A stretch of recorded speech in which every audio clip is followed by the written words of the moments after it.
नमस्कार। कैसे हैं आप सभी लोग। आई होप कि बेहतर होंगे, स्वस्थ होंगे, मस्त होंगे। तो माय डियर स्टूडेंट्स, आज का जो सबसे जो महत्वपूर्ण टॉपिक प्राचीन इतिहास के अंतर्गत माना जाता है वह आपके बीच में है। और आप इस टॉपिक को देख पा रहे होंगे, छठी शताब्दी ईसा पूर्व में जो है व्यापार किस प्रकार से था, समाज किस प्रकार से था, और 6 सेंचुरी बीसी छठी शताब्दी ईसा पूर्व में नए धर्म नए संप्रदायों का जो उदय हुआ उस पर भी आज हम लोग बात करेंगे। तो बहुत ही महत्वपूर्ण टॉपिक है और इस टॉपिक से एग्जाम में क्वेश्चंस बनते हैं। अमूमन आप कई सारे ऑनलाइन प्लेटफॉर्म पर क्लास किए हुए होंगे, बहुत सारे एजुकेटर्स की क्लास देखे होंगे। उनमें से कुछ ही एजुकेटर्स ऐसे हैं जो 6 सेंचुरी बीसी के इन सेगमेंट्स पर, इन महत्वपूर्ण टॉपिक पर परिचर्चा करने को तैयार रहते हैं। अमूमन आप देखेंगे तो 6 सेंचुरी बीसी में 16 महाजनपद और 10 गणराज्य के साथ साथ आप देखेंगे कि हर्यक वंश, शिशुनाग वंश और नंद वंश पर बात करते हुए वह मौर्य वंश की तरफ आगे बढ़ जाते हैं। बट आप यहां पर देखेंगे कि जो क्वेश्चंस एग्जाम में आ रहे हैं, चाहे वो टीजीटी पीजीटी एग्जाम की बात मैं करूं, या फिर मैं आप यूजीसी नेट जेआरएफ की मैं बात करूं, या फिर प्रोविंशियल सिविल सर्विस के अंतर्गत जो स्टेट पीसीएस के एग्जाम्स होते हैं बहुत सारे स्टेट्स में, उसकी बात करूं, या फिर यूनियन पब्लिक सर्विस कमीशन संघ लोक सेवा आयोग के द्वारा आयोजित जो परीक्षाएं कंडक्ट कराई जाती है उसकी मैं बात करूं, तो उन सभी परीक्षाओं में यहां से क्वेश्चंस बनते हैं। और हमारे विद्यार्थी इस प्रकार के क्वेश्चंस को जो यहां से बनते हैं वो गलत करके चले आते हैं। और आपको पता है कि एक दो क्वेश्चंस आपको कितना पीछे लेकर के जाता है। हमारी यह संस्था प्रतिबद्ध है, पहले भी और पिछले कई क्लासों में आपने इस चीज को देखा होगा। हमारा पूरा प्रयास रहता है कि एग्जाम में जिस प्रकार के क्वेश्चंस बनते हैं उससे आगे बढ़ करके हम कवर करें।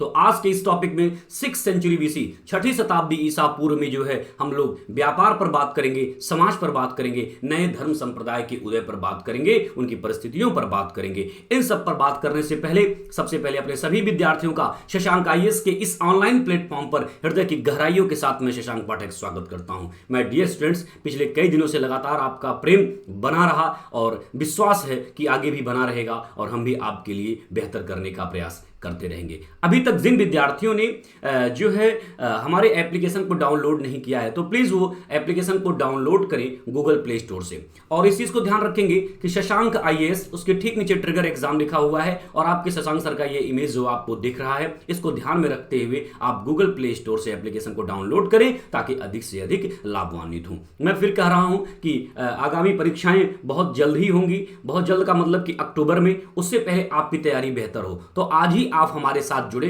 और बेहतर भविष्य का निर्माण करें। पूरी निष्ठा और कर्तव्य के साथ आपके बीच में हिस्ट्री की एक क्लास में लेकर के आ रहा हूं और भी कई सारे सब्जेक्ट हमारे इस ऑनलाइन प्लेटफॉर्म पर आपके लिए अवेलेबल कराए जाते हैं। आप यहां पर देख पा रहे हैं हिस्ट्री मात्र 999 रुपए में। इस सब्जेक्ट में आप यहाँ पर जो हिस्ट्री का ये जो कोर्स आपके बीच में है, यहाँ पर आप देखेंगे कि प्राचीन इतिहास, मध्यकालीन इतिहास, आधुनिक इतिहास, विश्व इतिहास, कला और संस्कृति, इन सारे सेगमेंट पर हमें चर्चा करनी है। और बात अगर गहराई की करें तो आप देख पा रहे हैं कि पिछले 1 महीने से हमारी क्लासेस चल रही हैं और यहाँ पर आप देख पा रहे हैं कि हम कोई जल्दबाजी नहीं कर रहे हैं, हर छोटे छोटे पॉइंट्स को क्लियर करने का प्रयास कर रहे हैं। तो आप खुद समझ सकते हैं कि बेहतर करने का प्रयास कितना किया जा रहा है। वहीं पर इंडियन पॉलिटी एंड कॉन्स्टिट्यूशन की बात करें तो दिनेश सर आपके बीच में क्लास ले रहे हैं जिनकी फीस मात्र 799 रुपए है। और साइंस एंड साइंस टेक की बात करें तो सुदीप सर क्लास ले रहे हैं जिनकी फीस 499 रुपए। तो आज ही जुड़े और विश्वास के साथ आगे बढ़ें। शशांक आईएएस आपके साथ है। तो आज की इस क्लास में कई सारे महत्वपूर्ण बिंदुओं पर हम परिचर्चा करेंगे जिनमें आप देख पा रहे हैं छठी शताब्दी ईसा पूर्व व्यापार समाज नए धर्म संप्रदाय का उदय। सबसे पहले हम एक एक पॉइंट पर डिस्कस करें कि उससे पहले मैं आपको एक बात बता दूं, ये जो 6 सेंचुरी बीसी है, छठी शताब्दी ईसा पूर्व है, आप इसको थोड़ा ध्यान दीजिए। दरअसल आप यहां पर इस बात को देखिए, मैं दोबारा से आपको थोड़ा सा इसकी पृष्ठभूमि पर चलता हूं। अगर मैं वैदिक काल की बात करूं तो वैदिक काल का टाइम पीरियड आप लोगों ने देखा होगा 1500 ईसा पूर्व से लेकर के 1500 ईसा पूर्व से लेकर के 600 ईसा पूर्व का जो काल है वह इतिहास में वैदिक काल के रूप में जाना जाता है। हालांकि इसका 2 पार्ट में विभाजन भी कर दिया गया है। 1500 ईसा पूर्व से लेकर के 1000 ईसा पूर्व के मध्य पूर्व वैदिक काल या ऋग वैदिक काल के रूप में जाना जाता है। वहीं पर 1000 ईसा पूर्व से लेकर के 600 ईसा पूर्व तक के मध्य का जो काल है वह उत्तर वैदिक काल के रूप में जाना जाता है। चूंकि उत्तर वैदिक काल का समापन जो है 6ठी शताब्दी ईसा पूर्व में माना जाता है और यहीं से आप देखेंगे महाजनपद का उदय होता है। तो इसीलिए एक बात आप समझिएगा कि अगर मैं 6 सेंचुरी बीसी कह रहा हूं तो इसका मतलब कि मैं महाजनपद काल की बात कर रहा हूं। और दूसरी सबसे बड़ी बात एक और आपको समझ लेना है इस कॉन्सेप्ट को कि इसी समय जो है ऐसे महापुरुषों का जन्म भी हुआ जिन्होंने समाज को अमूल्य योगदान दिया। जैसे मैं बात करता हूं गौतम बुद्ध की और आगे महावीर की। तो आप यहां पर देखेंगे क्योंकि गौतम बुद्ध का भी टाइम पीरियड यही है, इसीलिए महाजनपद काल को जो है बुद्ध काल के रूप में भी जाना जाता है। अगर आपके एग्जाम में प्रश्न आए कि बौद्धकालीन व्यापार पर आप टिप्पणी करें या बौद्धकालीन समाज पर आप टिप्पणी करें तो इसका मतलब की बात वही है कि 6ठी शताब्दी ईसा पूर्व के आसपास के व्यापार, समाज और नए धर्म संप्रदाय के उदय के बारे में बात करें। अगर आपसे कहा जाता है कि जो है 6 सेंचुरी बीसी के समाज व्यापार पर आप बात करें तो इसका मतलब कि द्वितीय नगरीकरण के बारे में भी वही बात कहा जा रहा है कि जो सेकंड अर्बन सिविलाइजेशन, क्योंकि सेकंड अर्बन सिविलाइजेशन 6ठी शताब्दी ईसा पूर्व, बुद्ध काल सब एक ही माना जाता है। तो इसीलिए कभी परेशान मत होइएगा अगर 6 सेंचुरी बीसी लिखा हुआ है तो इसका मतलब कि वो महाजनपद काल है, इसका मतलब कि वो बुद्ध काल है, इसका मतलब कि वो द्वितीय नगरीकरण का भी काल है। तो कोई भी शब्दावली आपके बीच में प्रयोग की जा सकती है जैसा आप उस क्वेश्चंस के अकॉर्डिंग देखेंगे। तो आज हम लोग 6 सेंचुरी बीसी में यानी कि 6ठी शताब्दी ईसा पूर्व में व्यापार किस प्रकार का था, समाज किस प्रकार का था, धर्म संप्रदायों का जो उदय हुआ उस पर भी आज हम लोग परिचर्चा करेंगे संक्षिप्त में। हालांकि हो सकता है कि जिस दास्तान हिंदुस्तान के अंतर्गत आज मैं व्यापार की बात करूं वहां पर अभी गौतम बुद्ध के जन्म को लेने में समय लग रहा हो, तो इन कुछ ही समय के आसपास उनका भी समय आ जाएगा। चलिए अभी हम बौद्ध धर्म, जैन धर्म की बात नहीं कर रहे हैं, अभी हम उन परिस्थितियों की बात करेंगे, उन सिचुएशन की बात करेंगे जिनकी वजह से जो है कुछ ही समयों बाद जो है नए नए धर्मों का उदय होगा और समाज को नई दिशा और दशा देते हुए भारतीय इतिहास को आगे बढ़ाएंगे। तो चलिए 6ठी शताब्दी ईसा पूर्व में व्यापार पर बात करें। 6 सेंचुरी बीसी में अगर व्यापार पर हम बात करते हैं तो यहां पर देखिए, मैं फिर कह रहा हूं कि एग्जाम के पॉइंट ऑफ व्यू से शशांक आईएएस आपके बीच में बात करता है। 6 सेंचुरी बीसी में व्यापार में जो क्वेश्चंस आपकी परीक्षा में बनता है वो विशेष करके मार्ग को लेकर के बनता है। और दूसरी सबसे बड़ी बात आपको मैं बता दूं कि 6 सेंचुरी बीसी में जो व्यापार बिजनेस है उस पर आप खुद कॉमन सेंस लगा सकते हैं कि 6 सेंचुरी बीसी को सेकेंड अर्बन सिविलाइजेशन के रूप में भी जाना जाता है। और सेकेंड अर्बन सिविलाइजेशन का मतलब होता है कि द्वितीय नगरीकरण, और समाज जब नगरीकरण की अवस्था में पहुंचता है तो इसका मतलब कि कृषि में, एग्रीकल्चर में सरप्लस प्रोडक्शन हुआ होगा, अधिक उत्पादन हुआ होगा। क्योंकि हमने आपको पहले भी बताया था कि जब जब सरप्लस प्रोडक्शन होगा, जब जब अधिशेष उत्पादन होगा, तब तब ग्रामीण सभ्यता या ग्रामीण समाज जो है शहरी जीवन को जन्म देगी। तो इसका मतलब कि अगर हम अर्बन सिविलाइजेशन जैसे टेक्नोलॉजी को प्रयोग कर रहे हैं, इसका मतलब सरप्लस प्रोडक्शन अपने चरम पर होगा। और जब कृषि का जो अधिशेष उत्पादन होगा तो व्यापार बिजनेस भी एग्रीकल्चर से ही रिलेटेड होगा। लेकिन इसके अलावा अन्य वस्तुओं का भी व्यापार होता था। बट आपके एग्जाम में 6 सेंचुरी बीसी में किन वस्तुओं का व्यापार होता था उसको लेकर के कोई विशेष क्वेश्चंस नहीं बनेंगे। महत्वपूर्ण ये यहां पर है कि 6 सेंचुरी बीसी में जो व्यापार होता था उस व्यापार का माध्यम क्या था, ये बड़ा रोचक है। अभी तक जो हम लोगों ने व्यापार बिजनेस किया था 6 सेंचुरी बीसी के पहले, उसमें व्यापार का जो माध्यम था, लेन देन का जो माध्यम था वो था बार्टर सिस्टम, वस्तु विनिमय प्रणाली, यानी कि वस्तु के बदले वस्तु को प्राप्त करना। मुद्रा का भी उल्लेख है लेकिन न के बराबर। लेकिन 6 सेंचुरी बीसी में आप देखेंगे कि 6 सेंचुरी बीसी में लेन देन माध्यम के रूप में मुद्रा का प्रयोग बहुत बड़े पैमाने पर किया जा रहा है। तो सबसे पहला क्वेश्चन आपके दिमाग में बनना चाहिए कि 6 सेंचुरी बीसी में जो व्यापार हो रहा है उसमें लेन देन के रूप में पहली बार मुद्रा को सर्वोपरि रखा गया और वो वस्तु विनिमय जो था वह द्वितीय स्थान पर पहुंच गया। तो एक पॉइंट ये। और दूसरा कि 6 सेंचुरी बीसी में जो व्यापार होता था उस व्यापार पर अगर हम लोग बात करें तो 6 सेंचुरी बीसी में व्यापार में मार्ग कौन कौन से थे और कहां कहां से व्यापार जबरदस्त तरीके से होता था, तो उस पर हम लोग व्यापार करें तो यहां पर आप देखेंगे कि 6ठी शताब्दी ईसा पूर्व में आप देखेंगे कि मार्ग, किस मार्ग से व्यापार होता था। तो यहां पर मैं आपको थोड़ा सा एक मैप बना देता हूं, जैसा कि आप हमारे विद्यार्थी इस चीज को अच्छे से समझते हैं। देखिए यहां पर आप देखेंगे कुछ मैं पॉइंट्स लिख रहा हूं, जैसे मैं यहां पर ताम्रलिपि बंदरगाह लिखता हूं, ताम्रलिपि बंदरगाह, ये ताम्रलिपि बंदरगाह है, ठीक है, बंगाल। यहां पर मैं आपको भृगु कक्ष बंदरगाह लिख देता हूं। भृगु कक्ष बंदरगाह, यहीं पर से सुपारा भी कहा जाता है, सुपारा। यहां पर मैं आपको पॉइंट आउट कर देता हूं, थोड़ा सा आप इसको लिख लीजिएगा, काबुल, काबुल अफगानिस्तान, ठीक है। और यहां मैं लिख देता हूं तक्षशिला, तक्षशिला। इसके बाद यहां मैं लिख देता हूं मथुरा। यहां पर आपका हो जाता है उज्जैन, और यहां पर मैं लिख देता हूं राजगीर।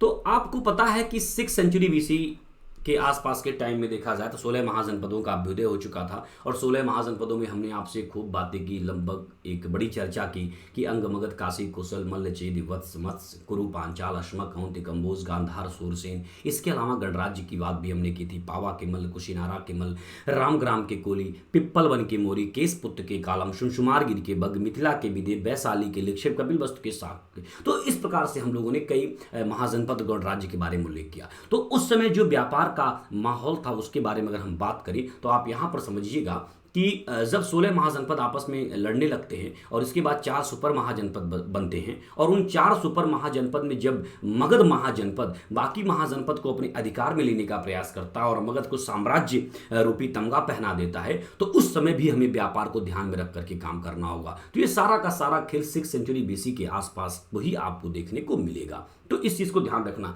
तो आप यहां पर देखेंगे उस समय जो व्यापार बिजनेस था वो कुछ इस प्रकार से होता था। ये ताम्रलिप है, ठीक है, बंगाल का। यहां से ये रूट ऐसे बनता था मथुरा, और ये आप देखेंगे तक्षशिला होते हुए ये काबुल तक। तो सोचिए कि इस जगह से होकर के व्यापार, और ये मार्ग ऐसे था राजगीर, राजगीर से मथुरा, मथुरा से तक्षशिला, तक्षशिला से आप देखेंगे काबुल, और फिर इसके बाद यहां से पश्चिम देशों की तरफ जो है व्यापार बड़े पैमाने पर होता था। तो एक मार्ग ये था। और दूसरा मैं आपको बता दूं, दूसरा मथुरा से एक दूसरा मार्ग ऐसे कट हो जाता था, उज्जैन होते हुए भृगु कक्ष की तरफ चला जाता था। तो यहां पर भी आप देखेंगे कि बंदरगाह है। इस तरह से अगर विशेष करके बात की जाए तो उत्तर भारत की अगर मैं बात करूं तो उत्तर भारत में आप देखेंगे, उत्तर भारत का मतलब कि ये पश्चिम वाला भी बेल्ट मान लिया जाएगा, ये पूर्वी क्षेत्र भी मान लिया जाएगा। तो उस समय 6 सेंचुरी बीसी में चूंकि जो केंद्र बिंदु था वो उत्तर भारत था, तो 6 सेंचुरी बीसी में आप देखेंगे कि दोनों जो बंदरगाह वाला क्षेत्र है वह कहीं न कहीं एक दूसरे से जुड़ा हुआ है। यानी कि ताम्रलिप्त बंदरगाह बंगाल और भृगु कक्ष या सुपारा बंदरगाह जो आप देखेंगे गुजरात। तो आप यहां पर देखेंगे एक तो यहां से व्यापार बिजनेस प्रारंभ हो रहा है राजगीर यानी कि राजधानी होते हुए, ठीक है, फिर मथुरा होते हुए, तक्षशिला होते हुए, और फिर काबुल की तरफ, और काबुल से फिर जो है पश्चिमी देशों की तरफ व्यापार बढ़ जाता था। वही दूसरा रूट जो कट होता था मथुरा से उज्जैन, उज्जैन से फिर जो है भृगु कक्ष या सुपारा। तो इस तरह से आप यहां पर देख पा रहे हैं कि व्यापार बिजनेस अपने उत्कर्ष की तरफ आगे बढ़ रहा था। अब प्रश्न ये बनता है, यहां से क्वेश्चन जो आपकी परीक्षा में आएगा इस प्रकार से आएगा, ये रूटीन आपको देखने को मिलेगा और इस रूट पर परिचर्चा एग्जाम में होगा। दूसरा महत्वपूर्ण बात यह है कि व्यापार में जो दूसरा महत्वपूर्ण बात कि व्यापार में लेन देन का माध्यम क्या था, लेन देन का माध्यम। तो हमने आपको थोड़ी देर पहले बताया कि व्यापार में जो लेन देन का माध्यम था उसमें अब सिक्कों की भूमिका बढ़ गई। किसकी भूमिका बढ़ गई? सिक्कों की भूमिका बढ़ गई। तो सिक्कों की अगर मैं बात करूं तो आप यहां पर देखेंगे कि चांदी के सिक्के और कॉपर, ताम्र के सिक्के, ये दो काफी प्रचलित थे। चांदी के सिक्कों में 2 प्रकार के सिक्के आते थे, एक तो शतमान, ठीक है, और दूसरा करसापण। करसापण, इन्हीं करसापण सिक्कों को आहत सिक्का भी कहा जाता था भाई, पंचमार्क्ड क्वाइन, खूब हमने आपको बताया था। तो चांदी के सिक्कों में करसापण और इसके बाद आप देखेंगे शतमान। तो ये 2 चीजें हैं जिनमें जो करसापण होता था उन्हें आहत सिक्कों के रूप में जाना जाता था, क्योंकि उनको आहत करके पीट पीट करके स्वरूप दिया जाता था। तो विशेष करके तो किताबों में करसापड़ करसापड़ ही लिखा है। करसापड़ को आहत कहते हैं और ये चांदी के बने होते थे, लेकिन सतमान नामक सिक्का भी आपको देखने को मिलेगा। और तांबे के सिक्के की अगर मैं बात करूं तो तांबे के जो सिक्के होते थे उन्हें मासक कहा जाता था, ये भी आप ध्यान रखिएगा। तो इस प्रकार 6th सेंचुरी बीसी में आप देखेंगे 6ठी शताब्दी ईसा पूर्व में जो व्यापार बिजनेस है, अगर हम लोग उसकी बात करें तो आप यहां पर देखेंगे कि जो है ताम्र के सिक्के मासक और चांदी के सिक्के करसापड़ यानी कि आहत विशेष रूप से लेन देन का प्रयोग वहां पर होता था। तो ये बहुत ही महत्वपूर्ण है और ये आपके एग्जाम के पॉइंट ऑफ व्यू से भी आप देखेंगे कि काफी इंपॉर्टेंट है। इसके बाद और भी कई सारे महत्वपूर्ण बातें हैं जिस पर हम लोग पर चर्चा करेंगे। ठीक है, अब प्रश्न ये होता है कि व्यापार में जो है ये व्यापार करता कौन था, ठीक है, किस प्रकार के वर्ग के लोग व्यापार करते थे, तो उस पर भी हम आपसे बात कर लेते हैं। दरअसल व्यापार व्यवसायियों के संघ के माध्यम से किया जाता था। ठीक है, व्यवसायी संघ होता था, व्यवसायी वर्ग के माध्यम से किया जाता था। किसके माध्यम से किया जाता था? व्यवसायी वर्ग के माध्यम से किया जाता था। और इन्हें कहा जाता है श्रेणी। क्या कहा जाता है? श्रेणी, यानी कि संगठन, तो इस चीज को ध्यान रखना है कि जो श्रेणी था वह व्यवसायियों का समूह था। व्यवसायी वर्ग का क्या था भाई? समूह था।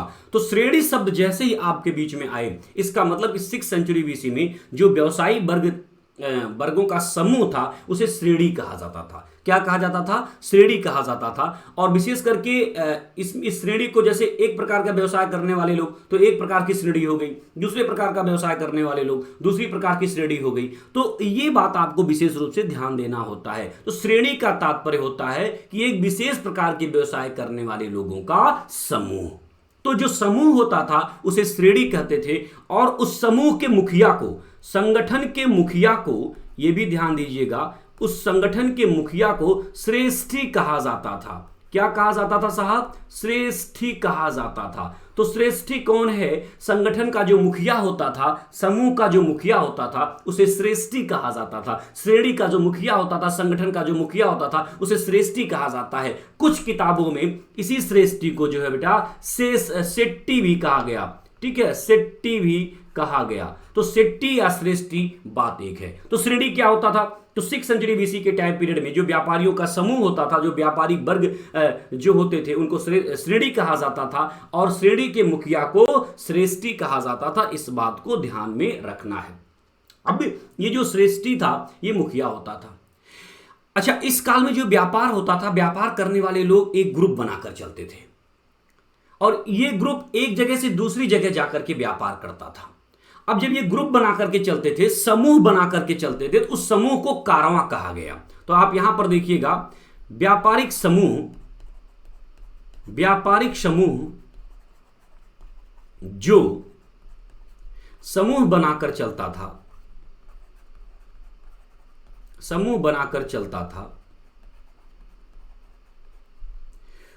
उस समूह को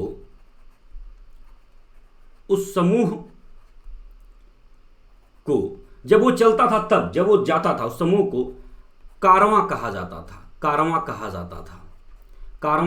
था। ध्यान रखिएगा, यहां पर व्यवसायी वर्ग के समूह को श्रेणी कहा गया है और यहां पर जब वह व्यवसायी वर्ग एक ग्रुप बना करके चलता था तो उस प्रक्रिया को कारवां कहा जाता था। और इसी कारवां के लिए जो शब्द प्रयोग किया गया है उसको कहते हैं सार्थ। क्या कहते हैं भाई? सार्थ। तो कारवां बनाकर चलने वाले लोगों को क्या कहा जाता था? सार्थ कहा जाता था। कारवां तो आप समझते हैं कि हम मुसाफिर यूं चले, 7वें मंजिल तरफ रास्ते में लोग मिलते गए, कारवां बनता गया। तो कारवां यानी कि समूह बनता गया, लोग जुड़ते गए, तो उसको 6ठी शताब्दी ईसा पूर्व में सार्थ कहा जाता था। तो 3 से 4 शब्द भी आपके बीच में लेकर के आया, एक श्रेणी, एक श्रेष्ठी या सेट्टी और एक है सार्थ। तो सार्थ क्या होता था? जो कारवां चलता था उस कारवां को सार्थ कहा जाता था। ठीक है, और व्यावसायिक वर्ग का जो समूह होता था उसे श्रेणी कहा जाता था। उस श्रेणी का जो मुखिया होता था उसे श्रेष्ठी या सेट्टी कहा जाता था। तो ये सब महत्वपूर्ण शब्दावली है। अब बात फिर से आते हैं कारवां पर। तो जो कारवां चलता था उसे सार्थ कहा जाता था। अब इस सार्थ का, इस कारवां का प्रमुख जो होता था, भाई जो कारवां चलेगा उसका प्रमुख होगा ना, तो इस कारवां का जो प्रमुख होता था उसे क्या कहा जाता था? सार्थवाह कहा जाता था। तो कारवां के समूह को सार्थवाह कहा जाता था। इस बात को भी आपको विशेष रूप से समझना है। तो इतने शब्द हम आपके बीच में लेकर के आए। इसके अलावा उस टाइम में एक और शब्द का प्रयोग बहुत तेजी से प्रचलित था, बिस्ट। कितने लोग इस शब्द को व्याख्या करेंगे? बिस्ट क्या है? दरअसल बिस्ट का मतलब होता है बेगार। बेगार का मतलब यह होता है कि जैसे मान लीजिए कि आप किसी कार्य को करने में दक्ष हैं, तो उस जमाने में होता क्या था कि जो शासक वर्ग होता था या जो शक्तिशाली वर्ग के लोग होते थे, तो वह क्या करते थे कि मुफ्त में कार्य कराना। सीधी सी बात है, बहुत कॉम्प्लिकेटेड ना बनाना। जैसे मान लीजिए कि आप एक कलाकार हैं और आप मान लीजिए कि जो है राजमिस्त्री हैं और घर की जुड़ाई करते हैं, ईंट से घर बनाते हैं, और मान लीजिए कि आप जा रहे हैं, मैंने आपको बुलाया कि ऐसा है थोड़ा सा इस काम को करते हुए चले जाओ, और उसके बदले में पैसे आपको ना देना। ये तो सामान्य सी बात है। लेकिन उस जमाने में क्या होता था कि जो मतलब एक तरीके से कार्य करने वाले लोग होते थे, जो शिल्पी होते थे, उनसे अलग तरीके से स्पेशल रूप से कहा जाता था कि आपको जो है इतने दिनों के लिए, यानी कि पूरे एक वर्ष में जो 365 दिन हो रहा है उसमें से इतने दिन आपको राज्य के लिए जो है बेगार करना है। राज्य के लिए बेगार करना है, यानी कि बिस्ट उसको बोलते हैं। तो राज्य के लिए बेगार करना है, तो इस चीज को आपको ध्यान देना है कि यानी कि मुफ्त में कार्य कराना ही बेगार कहलाता है। अक्सर आप लोगों ने देखा होगा, कई सारे लोग बुला लेते हैं कि भाई जरा सुनो, जरा इसको ठीक कर दो। कोई इलेक्ट्रिशियन है, थोड़ा सा स्विच देख लेना, उसके लिए उसको पैसे मत देना, मतलब चलते चलते। तो इसको बेगार कहते हैं कि मुफ्त में कार्य कराना, उसको बेगार कहा जाता है। तो उस समय ये चीजें प्रचलित थी। अच्छा, चुंगी भी लिया जाता था, चुंगी। अब चुंगी जो लिया था, चुंगी लेने वाले अधिकारी को क्या कहते हैं? चुंगी लेने वाले अधिकारी को, चुंगी लेने वाले अधिकारी को क्या कहा जाता था? तो आप जरा इसको पॉइंट आउट करिए। सौलकिल या फिर शुल्काध्यक्ष, शुल्काध्यक्ष। तो ये व्यापार बिजनेस से रिलेटेड था। 6th सेंचुरी बीसी में अगर आपके एग्जाम में क्वेश्चंस बनेंगे तो यहां पर आप इस चीज को समझ जाएंगे। तो मैं फिर कह रहा हूं कि जो आपको विशेष रूप से समझना है वो ये समझना है कि श्रेणी क्या होता है, ठीक है। इसके बाद श्रेष्ठी किसे कहते हैं, सेट्टी किसे कहते हैं, सार्थ क्या है, सार्थवाह क्या है, बिस्ट क्या है, ये सब आपको विशेष रूप से जो है जानना होता है। तो आई होप कि इस पॉइंट को आप लोग अच्छे से समझ गए होंगे। अब हम लोग पुनः जो है अपने अन्य पॉइंट्स पर चलते हैं। अब चलते हैं हम अपनी दूसरी महत्वपूर्ण बात पर, जिसमें आप देखेंगे कि समाज की मैं बात करता हूं।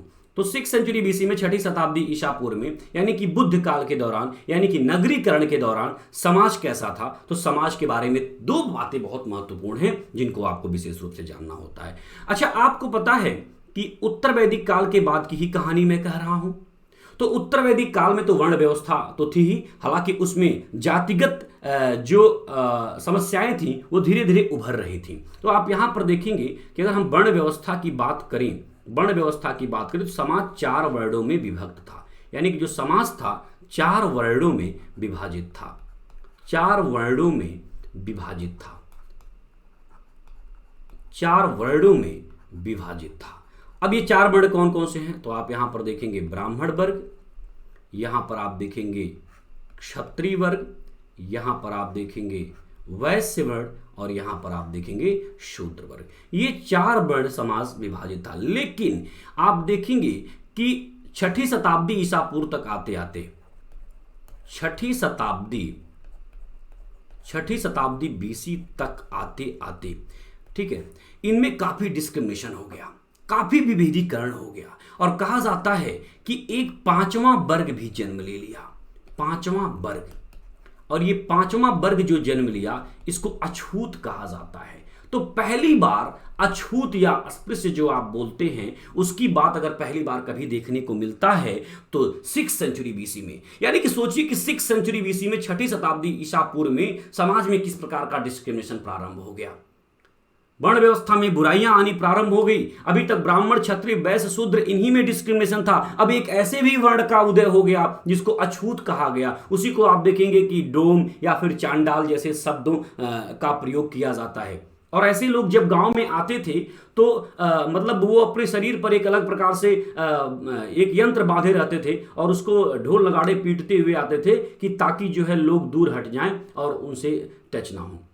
लेकिन देखिए, इसका भी अपना एक अलग महत्व था। कहा जाता है कि जो लोग एक अलग प्रकार के जीवन जी रहे थे तो और जो दूसरी प्रकार के जीवन जी रहे थे, ऐसे में क्या होता है कि आज देखिए कोरोना जैसी वैश्विक महामारी फैल रही है, इसमें छुआछूत के रूप में आप देख ही रहे हैं कि अगर आप एक दूसरे के संपर्क में आते हैं तो आप तुरंत प्रभावित हो जा रहे हैं। तो कहीं न कहीं उस प्रकार की बात और उस प्रकार की बीमारियों को ध्यान में रख करके भी इस प्रकार की बातें देखने को मिल सकती हैं और हम लोग लिंक कर सकते हैं कि जो लोग शमशान घाट में रह रहे हैं, जो लोग गंदगी में रह रहे हैं, क्योंकि ये पांचवां वर्ग इसी प्रकार से अपना जीवन व्यतीत करता था। तो ऐसे में ये पांचवां वर्ग अगर बाकी के 4 वर्गों के संपर्क में रहेगा, टच में आएगा, तो हो सकता है कि कई प्रकार की बीमारियों का जो है यहाँ पर संचार हो जाए एक दूसरे में।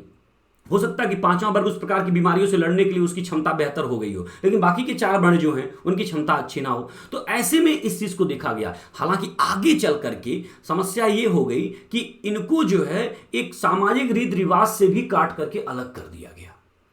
तो यहां पर ये बुराई हो गई। लेकिन वैज्ञानिक व्याख्या करेंगे तो चीजें थोड़ी सी एक अलग लिंक करके आप समझ सकते हैं, सोच सकते हैं। लेकिन सामाजिक स्तर पर इनको एकदम निचले दर्जे क्या, कोई दर्जा ही नहीं दिया गया, लास्ट में कर दिया गया।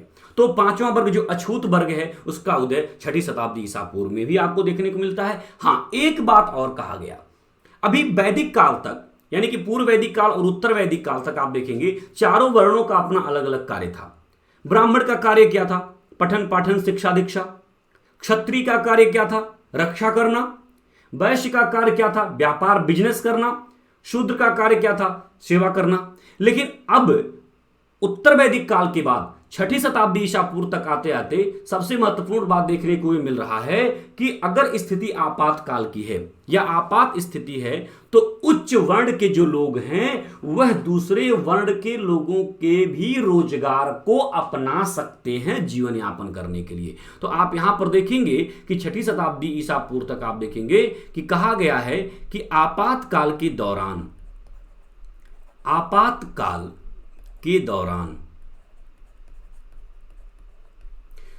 उच्च वर्ण के लोग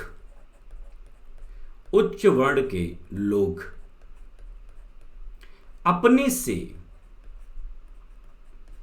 से निम्न वर्ण के लोगों के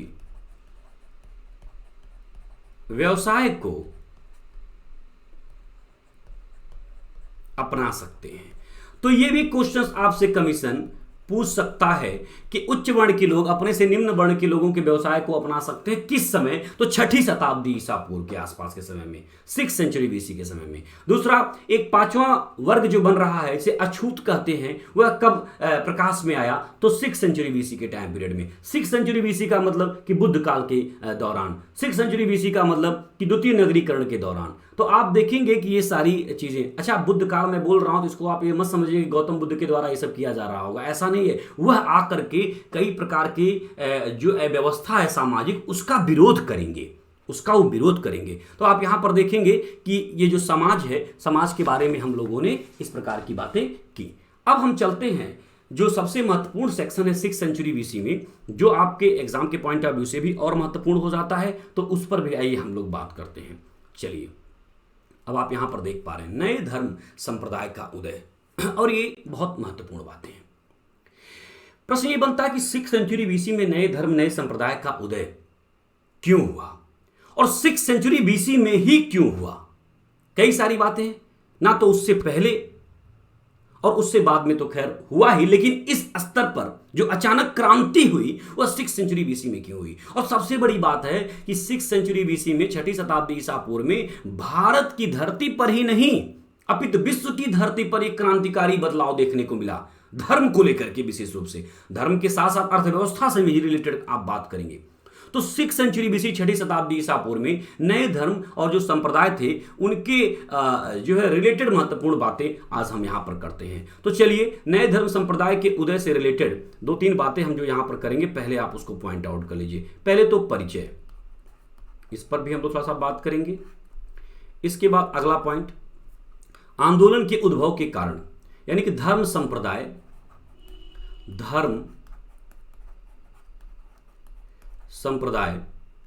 के उद्भव के कारण, इस पर बात करेंगे। और इसके अलावा महत्वपूर्ण संप्रदाय,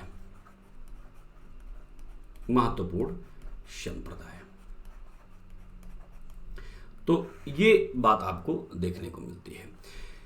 चलिए पहले परिचय की बात कर लेते हैं। यहां पर परिचय में कुछ पॉइंट आउट कर लीजिए।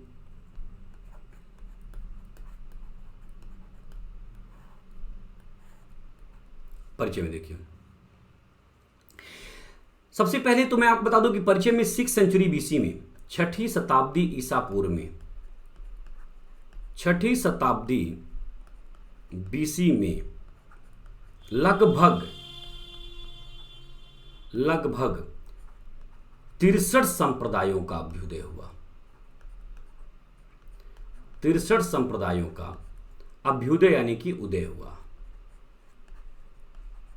अभ्युदय हुआ। ये एक पॉइंट। अगला पॉइंट आप देखिएगा, ये अभ्युदय क्यों हुआ? तो वैदिक शिक्षाओं और कुरीतियों के विरोध में, वैदिक शिक्षाओं और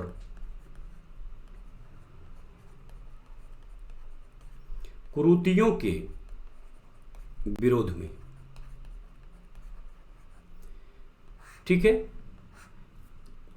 और दूसरी सबसे बड़ी बात है कि कहां कहां पर हुआ आंदोलन, या जो है 6 सेंचुरी बीसी में भारत के अलावा और कहां कहां पर हुआ, ठीक है। भारत के अलावा तो चीन में भी रहा। चीन में वैदिक जो है ग्रंथ के विरोध में नहीं, चीन में वहां पर अलग जो परिस्थितियां थी उसके विरोध में। और चीन में जो है नए जीवन का उदय कौन करेगा? कन्फ्यूशियस। इसके बाद ईरान की मैं बात करूं,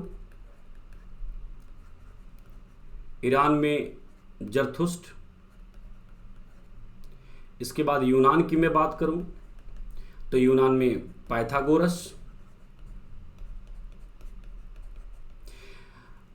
और भारत की अगर मैं बात करूं तो भारत में बहुत अधिक है भाई, भारत में बहुत अधिक है, जिनके नाम का उल्लेख करना बड़ा मुश्किल है सबका, लेकिन फिर भी मैं आपको बता रहा हूं। बौद्ध, जैन, इसके बाद चारवाक का नाम आएगा, चारवाक के बाद आजीवक संप्रदाय,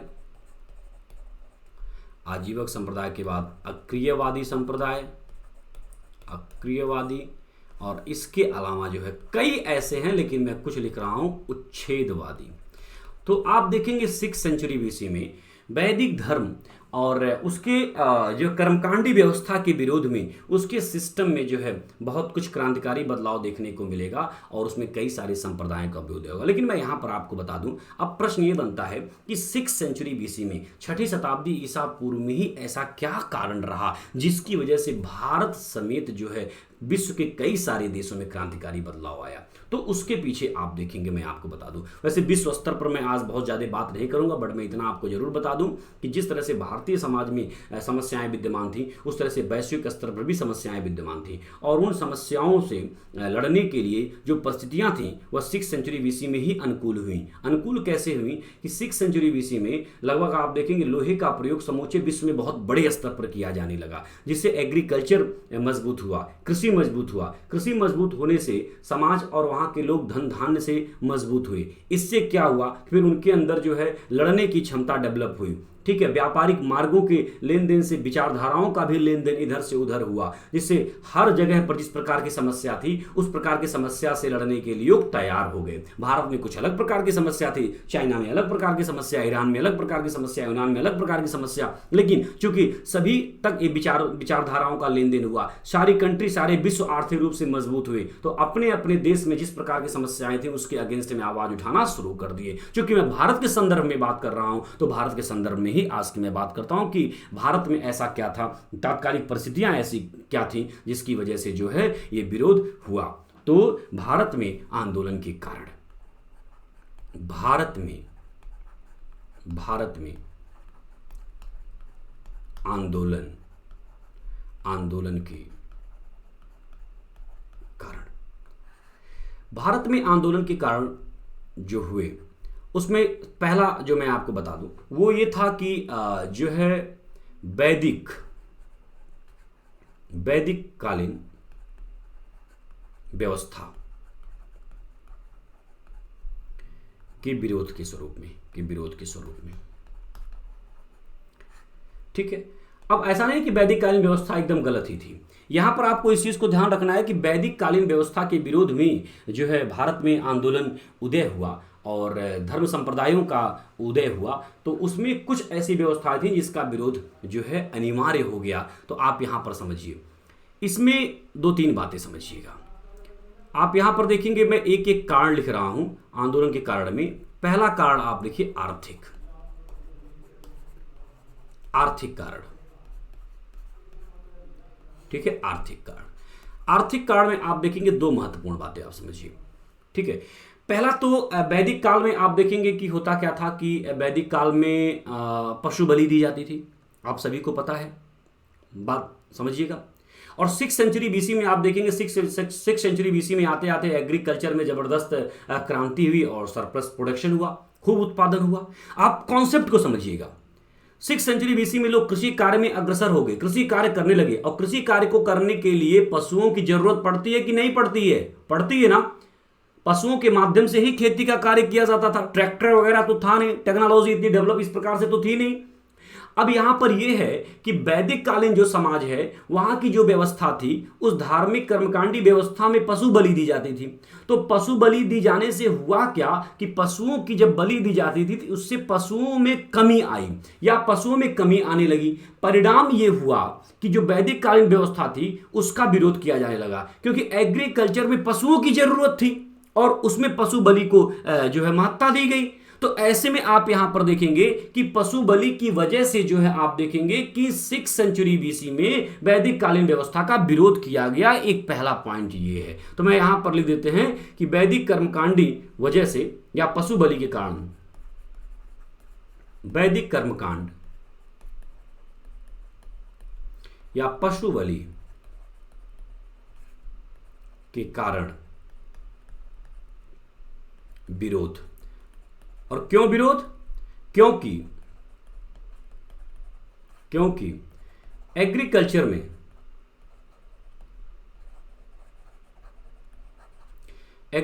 में पशु की जरूरत,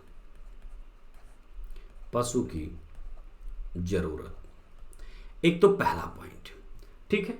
दूसरा देखिएगा, एक शब्द मैं लिख रहा हूं कुशीदन को बोलते हैं सूदखोर। दरअसल क्या था, आप यहां पर देखिए, वैदिक काल में एक चीज बड़ी अच्छी थी जी कि जो सूदखोर होते थे उनकी तीखी आलोचना की गई। वैदिक कालीन समाज में सूदखोरों की तीखी आलोचना थी, लेकिन 6 सेंचुरी बीसी में सूदखोर या कुशीदन की जरूरत पड़ी। जैसे हुआ क्या कि 6 सेंचुरी बीसी में जब मुद्रा का प्रवाह होने लगा, विकास कार्य आगे बढ़ने लगा, लोग जो है एग्रीकल्चर में रुचि लेने लगे, तरह तरह के फसलों का उत्पादन करने लगे, लेन देन भारत और भारत से बाहर किया जाने लगा, तो आप वहां पर देखेंगे उसमें पैसे की जरूरत पड़ती थी। तो जैसे मान लीजिए कि आज के इस दौर में हमें पैसे की जरूरत पड़ती है तो हम क्या करते हैं, हम बैंक से उधार ले लेते हैं और भी कई सारे लोगों से उधार लेकर के, और फिर उस पैसे को हम लोग लगा देते हैं व्यवस्था बिजनेस में, और मेहनत के बाद उससे एक अच्छा खासा लाभ मिलता है, और उस पैसे को जो है हम जिससे लिए रहते हैं उसको रिटर्न कर देते हैं, उसके बदले में हम ब्याज भी दे देते हैं, तो कोई दिक्कत नहीं। अब क्या था कि वैदिक काल में यह था कि ब्याज पर पैसे लेना वो अन्याय है, गलत है। ठीक है, मतलब कि जो ब्याज लेकर मतलब ब्याज लेकर के पैसे देता है उसके लिए जो है मोक्ष नहीं है। ठीक है, धार्मिक तरीके से बांध दिया गया, यानी कि सूदखोरों की कोई इज्जत नहीं। अब एक बात बताइए, अगर आपको ब्याज नहीं मिलेगा और आपके पास पैसा है और दूसरा कोई आपसे जरूरतमंद पैसा मांगने के लिए आ रहा है, तो आप पैसा क्यों देंगे? आप बहाना कर जाएंगे। लेकिन वहीं पर अगर वो कहता है कि हम आपको इतने पैसे रिटर्न कर देंगे इतने पैसे के बदले में, तो निश्चित रूप से आप उसको पैसे दे देंगे और उस पैसे से वो अपना कार्य कर लेगा। तो एक तरीके से इस व्यवस्था का भी विरोध किया गया कि वैदिक काल में ये जो ब्याज का लेना देना, ब्याज पर पैसे के लेने देने की व्यवस्था की बुराई है, वो अब वो मापदंड में नहीं आती। अब वर्तमान समय में उस चीज को हटाना होगा और हमें ब्याज पर ही पैसे ले लेना है ताकि हम अपने काम को आगे बढ़ा सके। तो इसकी वजह से देखेंगे आप कि वैदिक काल का विरोध हुआ, या वैदिक कालीन समस्या जो समाज जो चली आ रही थी परिपाटी, उसका विरोध हुआ। तो वैदिक सामाजिक व्यवस्था और आर्थिक व्यवस्था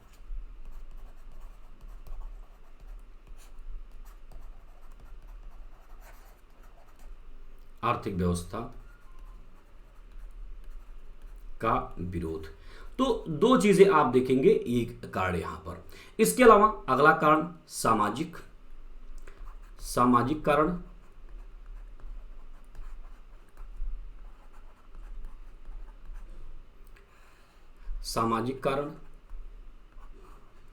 सामाजिक कारण में देखिए जो सबसे महत्वपूर्ण बात है, देखिए उत्तर वैदिक काल में कहा गया, उत्तर वैदिक काल में यानी कि 6th सेंचुरी बीसी अब धीरे धीरे आने वाली है। उत्तर वैदिक काल में कहा गया कि जो 10 वर्ष का ब्राह्मण है वो 100 वर्ष के क्षत्रिय से श्रेष्ठ है। जरा मैं इस लाइन को लिख रहा हूं और आप इस लाइन को थोड़ा सा बारीकी से समझिए कि 10 वर्ष का ब्राह्मण, उत्तर वैदिक काल की मैं बात कर रहा हूं, उत्तर वैदिक काल में कहा गया कि 10 वर्ष का ब्राह्मण 100 वर्ष के क्षत्रिय से 100 वर्ष के क्षत्रिय से श्रेष्ठ है। इससे हुआ क्या कि एक बहुत बड़ा विभेदीकरण देखने को मिल गया, यानी कि ब्राह्मण और क्षत्रियों के मध्य, ब्राह्मण और क्षत्रियों के मध्य मतभेद प्रारंभ हो गया। क्या हो गया? मतभेद प्रारंभ हो गया कि यानी कि 10 वर्ष का ब्राह्मण बालक 100 वर्ष के क्षत्रिय से श्रेष्ठ है। ऐसे में क्षत्रिय वर्ग और ब्राह्मण वर्ग में या ब्राह्मण वर्ग में आपस में मतभेद प्रारंभ हो गया। अब परिणाम यह हो गया कि जब 10 वर्ष का ब्राह्मण 100 वर्ष के क्षत्रिय से श्रेष्ठ है, तो ऐसे में क्षत्रिय भी जो है वह काफी नीचे की स्तर पर आ गए, और जब ऐसे में आ गए तो वह अपनी प्रभुसत्ता के लिए लड़ाई लड़ने लगे। और ऐसे में वो लड़ाई लड़ने लगे तो किनके अधिकारों की मांग को उठाने लगे? तो क्षत्रियों ने क्या किया? 6th सेंचुरी बीसी में वैश्य और शूद्रों के अधिकार को उठाना शुरू कर दिया ताकि उनका साथ मिले। ठीक है, तो वैश्य प्लस शूद्रों के अधिकारों को उठाना, वैश्य प्लस शूद्रों के अधिकारों को उठाना प्रारंभ कर दिया। देखिए साहब, यहां पर एक बात को समझना है, अधिकारों को उठाना प्रारंभ कर दिया। जब तक ये डिस्क्रिमिनेशन नहीं था इनके साथ, ठीक है, उठाना प्रारंभ किया, तब तक जो है ये जो है उस व्यवस्था के सिस्टम में बने रहे। लेकिन जब यह कह दिया गया उत्तर वैदिक काल में कि 10 वर्ष का ब्राह्मण 100 वर्ष के क्षत्रिय से श्रेष्ठ है, तब इन्होंने क्या किया कि जब उस डिस्क्रिमिनेशन को देखा, उस विभेदीकरण को देखा, तो ये ब्राह्मणों के अगेंस्ट में हो गए और बाकी वर्ग को अपने साथ जोड़ सके, इसके लिए क्षत्रियों ने वैश्यों और शूद्रों के अधिकारों को मांग करना शुरू कर दिया। और इस तरह से आप देखेंगे कि 6th सेंचुरी बीसी में क्षत्रिय वर्ग, ठीक है, इसके साथ वैश्य वर्ग और इसके साथ शूद्र वर्ग, ये विशेष रूप से एकजुट होने लगे और ऐसे में जो है ब्राह्मण वर्ग से अपने अधिकारों की डिमांड करने लगे, या उस व्यवस्था से अपने अधिकारों की डिमांड करने लगे और बराबरी की बात करने लगे। ऐसे में ही आप देखेंगे कि क्षत्रिय कुल में ही जो है, क्योंकि आर्थिक रूप से ही संपन्न होते थे, राजनीतिक रूप से भी ये मजबूत होते थे,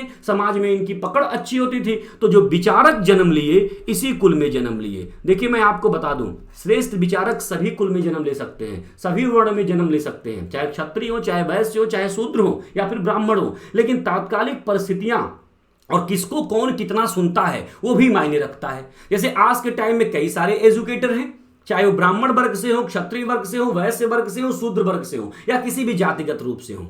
लेकिन आप किसको सुनते हैं जो काफी लोकप्रिय हो जाता है? अब लोकप्रिय कौन होता है? जिसके लिए कई सारी परिस्थितियां उसके सपोर्ट में आ जाती हैं, उसी की बात सुनते हैं। जबकि कई सारे लोग और भी श्रेष्ठ हैं, लेकिन उनकी जो है क्लास पर कोई व्यूज ही नहीं है।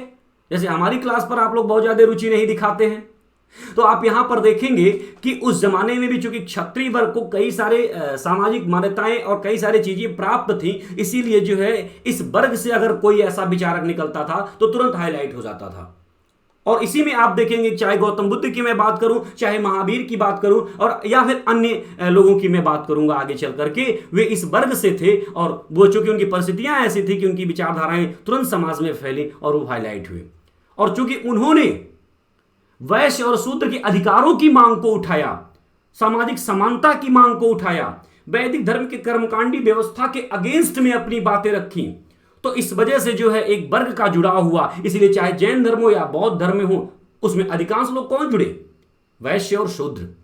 कुछ शासक वर्ग के लोग भी जुड़े, और शासक वर्ग के लोग कौन से थे? क्षत्रिय थे, और यहां पर भी क्षत्रिय विचारक। तो ये सारी चीजें, मैं ये नहीं कह रहा गौतम बुद्ध श्रेष्ठ, महावीर श्रेष्ठ, उनकी विचार श्रेष्ठ, सामाजिक समानता के लिए उन्होंने बहुत बड़ा बातें रखी, बहुत बड़ी बात कह दी, एक अतुलनीय योगदान है। लेकिन मैं इन परिस्थितियों की भी बात कर रहा हूं जिसको आपको समझ करके चलना होगा। कई बार एग्जाम में इस प्रकार के क्वेश्चंस बन जाते हैं जो आपको जरूरी है। तो उत्तर वैदिक काल में जो ये 10 वर्ष का ब्राह्मण 100 वर्ष के क्षत्रिय से श्रेष्ठ है, और इस प्रकार की जो बातें हुई, इसकी वजह से क्षत्रिय वर्ग नाराज हुआ, और फिर वह अपने हित को ध्यान में रखते हुए वैश्य और शूद्रों के अधिकारों की मांग को उठाया, जिससे इन 3 वर्णों में एकजुटता देखने को मिलती है। उसके बाद एक और महत्वपूर्ण कारण था, एक तो आप यहां पर देख पा रहे हैं, दूसरा आप देखेंगे कि उत्तर वैदिक काल के बाद को जो स्थिति थी, धार्मिक कारण। धार्मिक काल में आप देखेंगे कि उत्तर वैदिक काल तक कर्मकांडी व्यवस्था अपनी पराकाष्ठा पर जा चुकी थी, यानी कि कर्मकांड जो था वो अपनी पराकाष्ठा पर, और इस कर्मकांड में खर्चे बहुत ज्यादा होते थे, यानी कोई भी कार्य जो होता था उसमें खर्चे बहुत ज्यादा होते थे। अब नीचे का तबका जो था, जो हिंदू धर्म को अगर मानता है, तो उसको जो है बेहतर करने के लिए, यह लोग परलोक में जगह बनाने के लिए कर्मकांड करने पड़ते हैं। अब कर्मकांड में इतने पैसे खर्च हो जाते हैं कि पूरे जीवन वह इसीलिए कमाता था कि उसको कर्मकांड करना है, तो ऐसे में उसका कोई विकास नहीं हो पाता था, कोई जीवन स्तर मजबूत नहीं हो पाता था। ठीक है, तो ऐसे में इस कर्मकांड के अगेंस्ट में भी कि अनावश्यक खर्च पर कंट्रोल हो, इन सारी चीजों पर आप देखेंगे, जिसकी वजह से जो है उत्तर वैदिक काल में, उत्तर वैदिक काल के अंतिम चरण में, यानी कि 6th सेंचुरी बीसी तक आते आते जो है, जब इस प्रकार का माहौल बना, तो वैदिक कालीन व्यवस्था, जो वैदिक कालीन धार्मिक, आर्थिक, सामाजिक, सांस्कृतिक व्यवस्था थी, उसमें कई सारी जो है व्यवस्थाओं पर जो कुठाराघात किया गया, जो तात्कालिक समय और समाज की परिस्थिति के अकॉर्डिंग अनुकूल नहीं था। तो इस चीज को आपको यहां पर विशेष रूप से ध्यान देना है। अब प्रश्न यह बनता है कि 6th सेंचुरी बीसी में जो इस प्रकार के कुठाराघात हुए, क्या वो क्षत्रियों के द्वारा ही किए गए? क्या ब्राह्मण वर्ग का नहीं था कि जो वैदिक कालीन कर्मकांडी व्यवस्था पर कुठाराघात करे? था। ब्राह्मण वर्ग से भी कई सारे लोग निकले, क्षत्रिय वर्ग से भी कई सारे लोग निकले, वैश्य और शूद्र वर्ण से भी। लेकिन वैश्य और शूद्र की बात मैंने आपसे क्या कहा कि उनकी बात इसलिए वहां पर काफी जो है प्रभावशाली नहीं सिद्ध हुई कि तात्कालिक परिस्थितियां भी कई बार महत्वपूर्ण भूमिका निभाती हैं, कि उनको सुनने वाले लोग कम थे। तो आइए, जो धार्मिक आंदोलन था उस दौरान महत्वपूर्ण संप्रदाय कौन कौन से थे जिनका अभ्युदय हुआ। तो चलिए, 6ठी शताब्दी ईसा पूर्व में महत्वपूर्ण संप्रदाय जिनका अभ्युदय,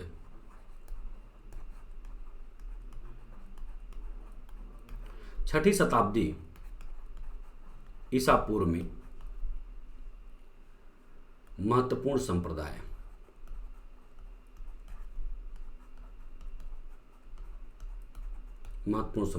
जिनका उदय, संप्रदाय, और यहां पर मैं धर्म भी लिख देता हूं। देखिए, धर्म के रूप में विशेष करके आप देखेंगे तो बौद्ध धर्म, जिस पर हम लोग एक लंबी क्लास लेंगे, और जैन धर्म, इस पर विशेष रूप से हमारी एक अलग क्लास होगी। अन्य संप्रदायों की अगर मैं बात करूं तो यहां पर थोड़ा संक्षिप्त में आपको इसको जान लेना है एग्जाम के पॉइंट ऑफ व्यू से। एक संप्रदाय है चारवाक। चारवाक को लोकायत भी कहा जाता है, इसे भौतिकवादी भी कहा जाता है,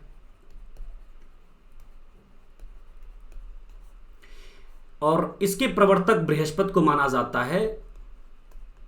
और ये जो संप्रदाय था ना, चारवाक संप्रदाय, यह जो है आत्मा परमात्मा किसी में कोई विश्वास नहीं करता, इह लोक परलोक ऐसा कुछ भी नहीं। ये कहता है कि इसी लोक में जो है सो है, ये कहता है कि अपने जीवन को सुखमय तरीके से जियो। चारवाकों की एक लाइन है, यावत जीवेत सुखम जीवेत दृढ़म कृत्वा घृतम पीवेत भस्मीभूतस्य देहस्य पुनरागमनम कुतः।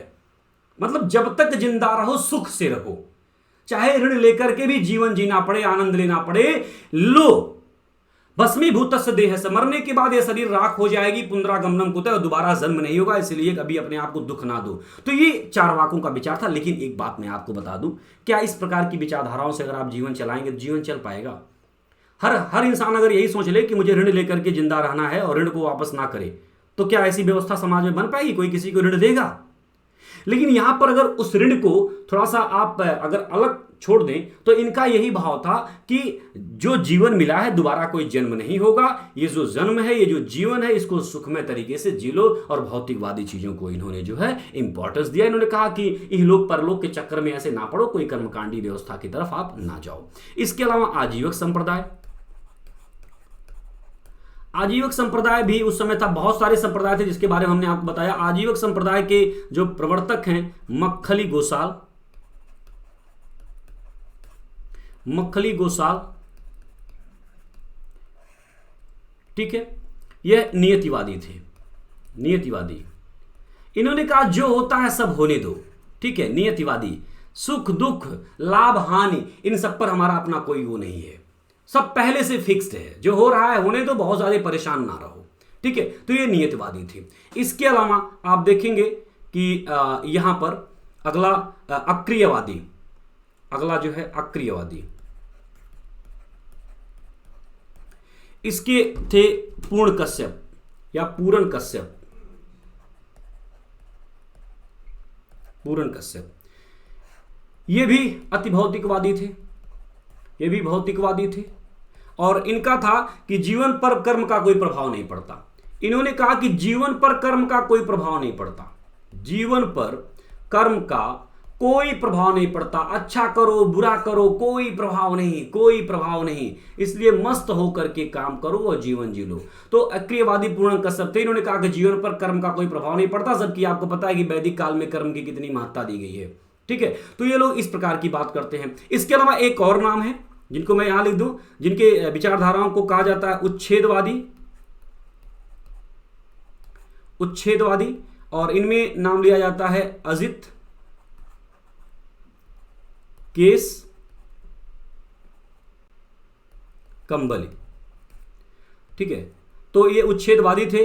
और इनका भी था कि जो है कर्मों का, अच्छे बुरे कर्मों का कोई मतलब फल नहीं है, कर्मों का कोई फल नहीं है, चाहे अच्छा हो चाहे बुरा हो, कर्मों का कोई फल नहीं। लेकिन इस प्रकार की बात कहने वाले लोग बहुत अधिक समय तक लोकप्रिय नहीं हो पाए। तात्कालिक समय तक चारवाक जैसे लोग लोकप्रिय हो सकते हैं, तात्कालिक समयों में अक्रियवादी और उच्छेदवादी या आजीवन संप्रदाय के लोग लोकप्रिय हो सकते हैं, लेकिन सामाजिक व्यवस्था बनाए रखने में यह संप्रदाय कभी लोकप्रिय नहीं होगा। लोकप्रिय कौन हुआ? बौद्ध धर्म और जैन धर्म, जिन्होंने बड़े बैलेंस की बात की, जिन्होंने वैदिक जो है समाज, जो वैदिक व्यवस्था थी, वैदिक व्यवस्था के उन्हीं कार्यों पर कुठाराघात किया जो तात्कालिक सामाजिक परिस्थितियों के अनुसार सही नहीं थे।